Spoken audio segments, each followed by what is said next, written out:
guys, it's Jess here. This video is basically gonna be about the time that I almost burnt my school down. I say almost because I did set some stuff on fire by accident. I know what you're thinking, but I'm not a pyromaniac. It was an accident. Basically, just to start it off from where it all began, I don't know if you all know about the whole education system over here, but it's just kind of your standard years 11 up to 16. And resistant materials is basically like tech. Essentially, you give me some wood, you give me some plastic, you give me some metal, I mishmash, mosh, bosh, whatever, and make something out of it.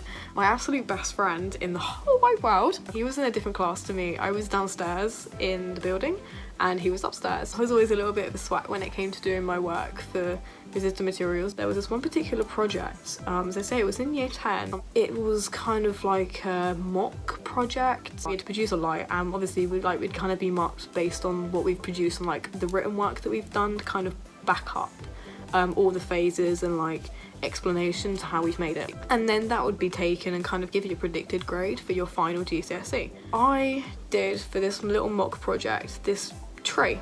And it wasn't like a big, like a 3D tree as such. My project was essentially a load of cut out little trees that were like on a flat piece of MDF. I staggered them a little bit so that it gave like a 3D effect, and it looked like the tree was kind of almost 3D, just made out of 2D pieces, and that was really cool. So that was a lighting project, and obviously I just went off on a tangent and was like, trees, give me trees, give me trees, give me trees. So I put some LEDs around it, and there we go, we had a light. I was way ahead because I zoomed through the coursework, went, yeah, I'm just gonna make this thing, I want to make my trees. Yes mate, trees for the win. So we were both ahead, and I used to go up to his classroom, which was just above, and be like, yo Matt, that's my best friend's name, do you want to come down and we can go and do some like cutting out and like work together, because we were so far ahead that no one else in the class was doing anything that we were, so we were able to go off and do our own thing. And then so downstairs in the corridor, my classroom's here, there's a classroom right at the back, and that classroom is a very good special classroom because that classroom has the most amazing technology, the only technology that the school could afford, apart from the countless 3D printers they decided to buy for no reason. A laser cutter. Me and my best friend always went down, always basically went to the laser cutter, messed around, cut stuff out, random stuff, made random stuff. I made loads of little mini trees that I randomly dished out to people, like, oh hey guys, have a tree. And I genuinely had stacks of these random trees that I made because I had nothing else to do, and I just grabbed Matt and was like, come on, let's make some trees. Every different type of material and every different thickness has to have different speed and different power settings. Went down into this little room, and bear in mind, it is just at the back of a main classroom. Normally there's no one in that room, so it's very much to ourselves. We'd actually gone in and there was a full class of like year 7s. At one point we got distracted doing something on the computer.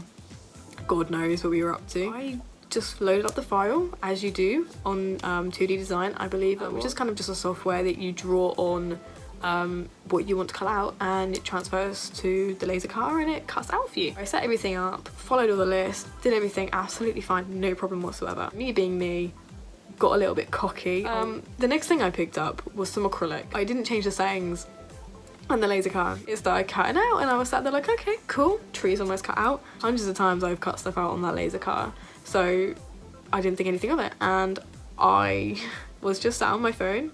We were all just sat on our phone. I think it was me, Matt, and one of the other girls from my class this time. I think I was being impatient, or I just had this sudden feeling. I was like, oh, I just need to go and check it. So I popped over the bed. All I can see is thick smoke. This is not the kind of smoke that you see when like your mum burns some toast. No. I don't know if you guys ever had that bus come round to your school. I think it was at my primary school, by the fire brigade or something, and they used to show you what a real fire looked like with all the really thick smoke, and it was exactly like that. I still can't believe I did this. The moment I looked over into that, I thought, oh my god, like that's not just a little bit of smoke, that is a full-blown fucking fire. I freaked out. I don't think that I actually opened it because I didn't want to open the lids of the machine and all the smoke to just billow out, because at that point no one can see anything. If you do that, no one can see what's going on, and then you've got a fire coming up at you and you're like, where is it? You know, I'm just covered in smoke. So you've got the main bed of the laser cutter, and that's the one you can move up and down, the one that you put the material on to actually cut it out, and the laser goes above the top like nee, nee, nee, nee, nee, nee, nee. Basically, there's also this bit underneath it, and the bed isn't a solid bed. Sometimes little bits that have been cut out fall down below, then you get a whole mass of bits of leftover wood that no one touches, because a lot of the time it's just little bits that they don't need. Now looking back at it, it does seem like a real health and safety hazard, because laser cutters use lasers, yeah? All it takes is for that thing to overheat and all of that stuff is burning. And this is exactly what happened when I forgot to adjust one of the settings. What I imagine would probably have happened was that one of the pieces kind of caught on fire a little bit, but it might have been one of the small pieces that fell down, and that would then set the rest of it on at the bottom that had been left over underneath the actual bed to kind of catch with it, which is exactly what happened. And I looked down because there was a second panel of glass, and yeah, just fire. Just fire. I shat myself. I actually shat myself so bad. You know, it takes me a little while to explain it, but it took me 2 seconds to see that and 2 seconds to realise, oh my god, this is like either going to just burn out and I'll be lucky enough that it won't set fire to anything else, it might just ruin the machine, or it's gonna go badly and like everything's gonna catch. It was quite a big fire considering it had only been a couple of minutes, because nobody had checked it, we didn't realise, and there's no sort of alarm or anything to let you know, no smoke detector in that little room, so no one knows. It's my fault for not properly checking it, but it was a very easy mistake to make, and if it hadn't been me, I'm sure it would have been somebody else that had made the same mistake. The teacher that was teaching in the classroom, I'd seen loads, because obviously like me and Matt would always go in and out of the laser cutting room. So we knew him really well, and obviously he knew us to be really, really good students, so I was kind of like, I cannot tell him that I've just set fire to the laser cutter, but obviously I did. I kind of awkwardly shuffled over to him and went, sir, the laser cutter's on fire. I don't know how, but something's gone wrong and it's on fire. And he kind of went, right, everybody out! Right, put the fire alarm, put the fire alarm, put the fire alarm. He then races in, like, I don't know where the fire alarm is, so me, Matt and my other friend who are with us are trying to find this fire alarm, like, oh my god, where the hell is it, where the hell is it, where the hell is it?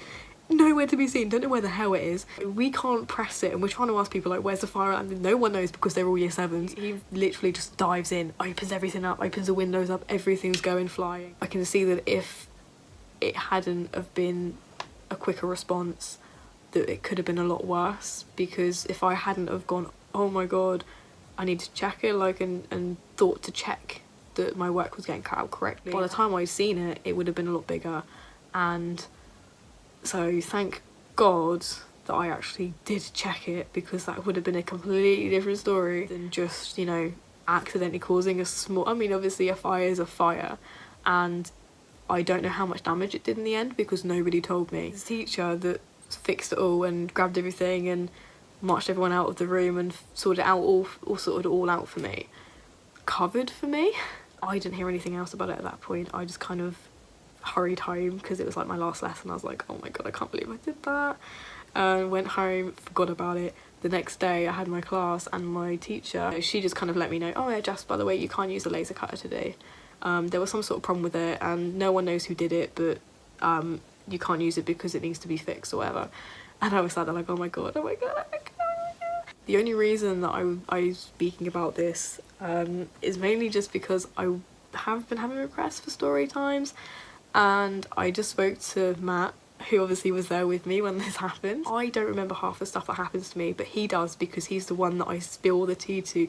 He is the one who mops up the pieces of me getting in beef with people, me having problems, people starting on me for no reason. So I just messaged him and was like, yo, what could I talk about? And this is one of the first things he said. So yeah, I really hope you enjoyed my little story time. If you enjoyed it, please leave a like, subscribe down below, go check out my other videos if you haven't, and I will see you later.